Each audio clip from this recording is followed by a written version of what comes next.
बिस्मिल्लाहिर्रहमानिर्रहीम। अस्सलाम वालेकुम। Ninth class. आज हम बेटा यूनिट नंबर 9 स्टार्ट करेंगे। चैप्टर का नाम है इंट्रोडक्शन टू कोऑर्डिनेट ज्योमेट्री। अब इसमें कोऑर्डिनेट ज्योमेट्री का तारुफ जो है, इसमें आपने सबसे पहले एक डेफिनेशन समझनी है कि कोऑर्डिनेट ज्योमेट्री किसे कहते हैं। What is coordinate geometry. तो आइए इसकी डेफिनेशन देखें।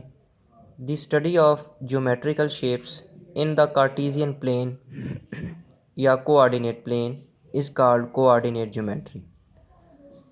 एक कारतीसी मुस्तवी में ज्योमेट्री की अशकाल के मुताला को कोऑर्डिनेट ज्योमेट्री कहते हैं। यानी कि जब हम ज्योमेट्रिकल शेप्स को कार्टीज़ियन प्लेन, जिसको उर्दू में कारतीसी मुस्तवी कहते हैं, और कारतीसी मुस्तवी क्या होती है कि जब हम इस तरह से ये एक्स एक्सिस और वाई एक्सिस ड्रा करते हैं दो लाइंस, और इसमें कोई जैसे ये मैंने एक ट्रायंगल कंस्ट्रक्ट किया है ए बी और सी, और इसमें आप कोई भी एक जब पॉइंट ए लेते हैं तो उसके दो कोऑर्डिनेट्स होते हैं, एक एक्स होता है और दूसरा कोऑर्डिनेट वाई होता है। ये आप यूनिट नंबर 8 में पढ़ के आए हैं। तो अगर हम ये तीन पॉइंट लेते हैं ए बी और सी, और इन तीनों पॉइंट्स को जो हमने कोऑर्डिनेट प्लेन में ड्रा किए हैं, इनको आपस में जॉइन करना है, और इनको जॉइन करने से हमें कौन सी शेप मिल रही है, वो है ट्राइंगल, जिसको उर्दू में हम मुसल्लस कहते हैं। तो अब ये जो दो पॉइंट हैं ए और बी, अब इन दो पॉइंट्स के दरमियान में फ़ासला निकालने का एक फ़ार्मूला है। इस फार्मूला को बेटा आपने गौर से देखना है, इसको समझना है और याद करना है। तो फ़ासला फार्मूला क्या है, इसको ज़रा देखिए। x2 minus x1 whole square plus y2 minus y1 whole square, और इस सारे के ऊपर क्या आ रहा है, अंडर रूट। अब यहाँ पर एक चीज़ आपने नोट करनी है कि आम तौर पर मैथमेटिक्स में जब भी हम स्क्वायर रूट लेते हैं उसके साथ प्लस माइनस लगाते हैं, लेकिन यहाँ पे फासला फार्मूला, डिस्टेंस फार्मूला में यहाँ पे प्लस माइनस की अलामत नहीं लिखी गई। क्यों? क्योंकि आप जानते हैं फ़िज़िक्स में ये कुछ चीज़ें आपने पढ़ी होंगी कि कुछ क्वांटिटीज़, कुछ मिकदारें ऐसी होती हैं जो हमेशा पॉजिटिव, मुस्बत रहती हैं।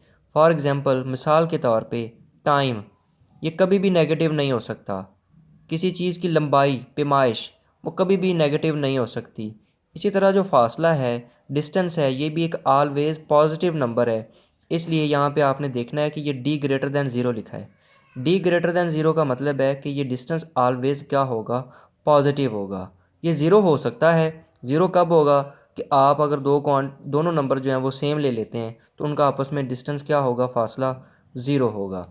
इसके बाद नेक्स्ट जो आप इस डिस्टेंस फार्मूला की एप्लीकेशन देखेंगे कि इसी फासला फार्मूला को इस्तेमाल करते हुए हमने एक्सरसाइज 9.1 के ये जो स्मार्ट सिलेबस के मुताबिक जो क्वेश्चन हैं, इनको आज हमने करना है। तो क्वेश्चन नंबर 1 में find the distance between the following pairs of points. आपको फॉर एग्जांपल ये पहला ए पार्ट है, आपने क्या करना है, दर्ज झैल नुकात के जोड़ों के दरमियान फ़ासला मालूम करना है। तो पहला ए पार्ट देखें, इसमें ए और बी, ये आपको दो नुकात दिए गए हैं। हमने इन दो नुकात का आपस में फ़ासला मालूम करना है by using the distance formula. तो इसके सलूशन की तरफ बढ़ते हैं। आइए देखें। हेयर आपको गिवन क्या हैं, दो पॉइंट्स हैं, एक ए और दूसरा बी। यहाँ पर आपने एक चीज़ जो करनी है वो ये है बेटा कि आपने जो पहला पॉइंट ए है, इसके कोऑर्डिनेट्स लिखने हैं, और पहला कोऑर्डिनेट हमेशा किसी भी पॉइंट का एक्स होता है, दूसरा कोऑर्डिनेट वाई होता है। तो यहाँ पर क्योंकि दो पॉइंट्स आ रहे हैं ए और बी, लिहाजा हम ये एक्स और वाई के साथ जो पहला पॉइंट ए है इसके ये नीचे साथ लिखेंगे 1, यानी कि x1 is equal to 9, y1 is equal to 2, क्योंकि ये दोनों जो x और y हैं ये पहले पॉइंट ए के कोऑर्डिनेट्स हैं। इसी तरह दूसरा पॉइंट बी है, इसके कोऑर्डिनेट्स x और y ही होंगे, लेकिन अब हम x और y के साथ नीचे क्या लिखेंगे, 2, क्योंकि ये दूसरे पॉइंट बी के कोऑर्डिनेट हैं। तो यहाँ पर x2 7 होगा, y2 2 होगा। तो आपने सबसे पहले दो पॉइंट्स के कोऑर्डिनेट्स को लिखना है, और इसके बाद बाय यूजिंग डिस्टेंस फार्मूला, फासला फार्मूला की रूह से, तो आपने सबसे पहले क्या लिखना है, डिस्टेंस फार्मूला कि पॉइंट ए और बी के दरमियान में डिस्टेंस को कैसे शो किया जाएगा। ए बी नुकात के नाम लिखें और इनके साथ ये बिल्कुल स्ट्रेट लाइंस लगानी है और ये किसको ज़ाहिर करती हैं, ए बी के दरमियान फासला को। तो फासला फार्मूला भी हमने क्या सीखा था, x2 minus x1 square plus y2 minus y1 square और सारे के ऊपर जज़र स्क्वायर रूट। तो अब आपने इनकी कीमतें लिखते हुए एहतियात रखनी है कि पहले x2 अगर आपने लिखा है तो इधर आप x2 लिखेंगे, उसकी वैल्यू 7 माइनस x1 की वैल्यू 9 होल स्क्वायर प्लस फिर y2 की वैल्यू क्या है 2 माइनस y1 की वैल्यू 2 वो लिखें और इसके ऊपर भी स्क्वायर और सारे के ऊपर जज़र स्क्वायर रूट वैसे लिखते हैं। अब 7 माइनस 9 क्या आंसर देगा -2 और इसके ऊपर स्क्वायर प्लस 2 माइनस 2 का आंसर 0 स्क्वायर सारे के ऊपर जज़र और -2 का स्क्वायर क्या आएगा 4। यहाँ पर एक चीज़ का आपने ख्याल रखना है कि नेगेटिव नंबर का जो स्क्वायर होता है वो भी क्या होता है पॉजिटिव। प्लस 0 का स्क्वायर 0, 4 प्लस 0 4, 4 का स्क्वायर रूट यानी कि 4 का जज़र क्या आता है 2। और मैं अगेन यहाँ पर रिपीट करूँगा, यहाँ पे आपने प्लस माइनस नहीं लगाना क्योंकि डिस्टेंस फासला हमेशा क्या होता है पॉजिटिव होता है। इसके बाद बेटा जो हमारा क्वेश्चन नंबर 1 का सी पार्ट है उसमें देखें तो वही 2 पॉइंट आपको उसी तरह ए और बी दिए गए हैं, आपने इनके दरमियान में फ़ासला मालूम करना है। तो फ़ासला निकालने से पहले आपने क्या करना है कि इनके कोऑर्डिनेट्स लिखने हैं।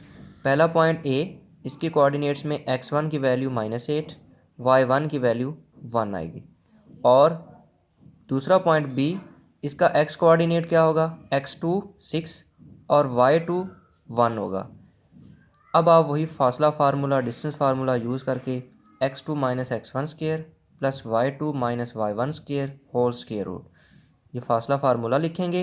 देन आप इसकी वैल्यूज़ सब्स्टिट्यूट करेंगे। तो सबसे पहले है x2, तो x2 की वैल्यू क्या है 6 माइनस ये माइनस है फार्मूले का x1।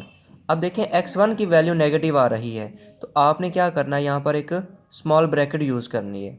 क्यों कि ये नेगेटिव इस नेगेटिव को क्या कर देगा प्लस कर देगा।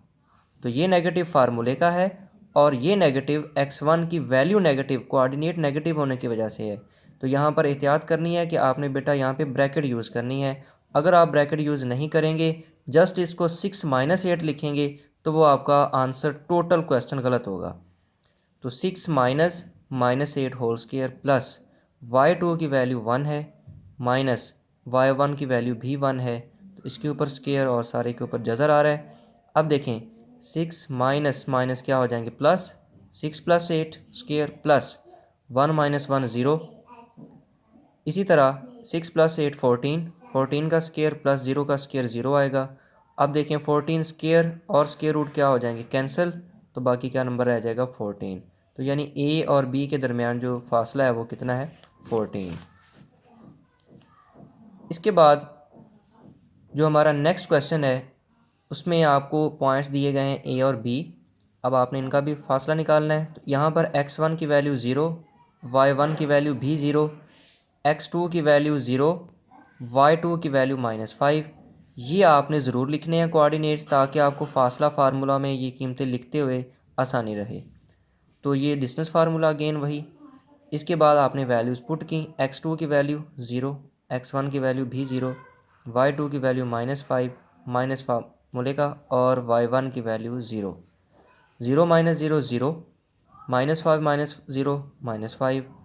अब 0 का स्क्वायर 0 आएगा, -5 का स्क्वायर पॉजिटिव आएगा। मैंने आपको पहले भी रिपीट की बात कि नेगेटिव नंबर का जो स्क्वायर होता है वो ऑलवेज़ पॉजिटिव होता है। तो 5 का स्क्वायर 5 ज़रा 5 25, 25 में 0 जमा करें तो 25, 25 का जज़र लेंगे स्क्वायर रूट तो आंसर आपका आ जाएगा 5। तो ये ए बी का डिस्टेंस आ गया। इसके बाद चलते हैं जी, हमारा जो आखिरी क्वेश्चन नंबर 3 है और ये आपका रिव्यू एक्सरसाइज चैप्टर नंबर 9 की आधा मश्क में से है और ये भी आपके स्मार्ट सिलेबस का हिस्सा है। इसमें भी वही है कि find the distance between the following pair of points. आपने यहाँ पे 2 आपको नुकात दिए गए, इनका भी आपने फासला ही निकालना है। तो 2 नुकात में आपने, अब यहाँ पे देखें आपको नाम नहीं दिए तो लेट कर लें, फ़र्ज़ कर लें पहले पॉइंट का नाम ए रख लें, दूसरे पॉइंट का नाम बी रख लें। अब आप क्या लिखेंगे इनके कोऑर्डिनेट्स। पहला पॉइंट ए, उसका एक्स कोऑर्डिनेट होगा x1 7, y1 होगा 5। दूसरा पॉइंट बी, इसमें x2 की वैल्यू 1, y2 की वैल्यू -1। अब आप वही फासला फार्मूला लिखेंगे, डिस्टेंस फार्मूला। वो क्या है, x2 minus x1 square plus y2 minus y1 square whole square root. तो यहाँ पे वैल्यूज़ पुट कर दें, तो x2 की वैल्यू 1, x1 की वैल्यू 7, y2 की वैल्यू -1, y1 की वैल्यू 5। तो 1 माइनस 7 का आंसर -6 होगा, क्योंकि इनकी अलामतें मुख्तलिफ हैं। माइनस करें, 7 माइनस 1 6, और जवाब में अलामत जो हम बड़े नंबर के साथ है वो लिखते हैं, प्लस -1 -5, ये दोनों की अलामतें एक जैसी हैं, तो जमा करेंगे 5 और 1 6, और अलामत जो दोनों के साथ है कॉमन वो हम जवाब में लिखेंगे। तो -6 का स्केयर नेगेटिव नंबर आएगा? नहीं, ये हमेशा पॉजिटिव होगा। नेगेटिव नंबर का स्केयर ऑलवेज पॉजिटिव होता है। तो 6 का स्केयर 36, -6 का स्केयर भी 36। 36 जमा 36 72, 72। अब 72 का स्केयर रूट एक परफेक्ट नंबर नहीं है, तो आप यहाँ पर क्या काम करेंगे, इसकी कर लें फैक्टराइजेशन, तजज़ी। तो आप इसको 72 को 72 को लिख सकते हैं 36 मल्टीप्लाइड बाई 2, स्केयर रूट वैसे ही। अब आप क्या काम करते हैं कि ज़रब के अमल में स्केयर रूट अगर इकट्ठा लिखा हो दो नंबरों के ऊपर, तो आप ज़रब के अमल में उनको अलहदा कर सकते हैं, तकसीम के अमल में भी अलहदा कर सकते हैं, लेकिन जमा और तफरीक में आप जज़र को अलहदा नहीं कर सकते। तो 36 का जज़र अलग लिखा, 2 का जज़र अलग लिखा। 36 का जज़र आप जानते हैं एक परफेक्ट नंबर है 6, और अंडर रूट 2 आप एज़ इट इज़ उसको वैसे ही लिख देंगे। तो ये ए बी का आपका फासला आ गया। ओके बेटा, अल्लाह हाफिज़।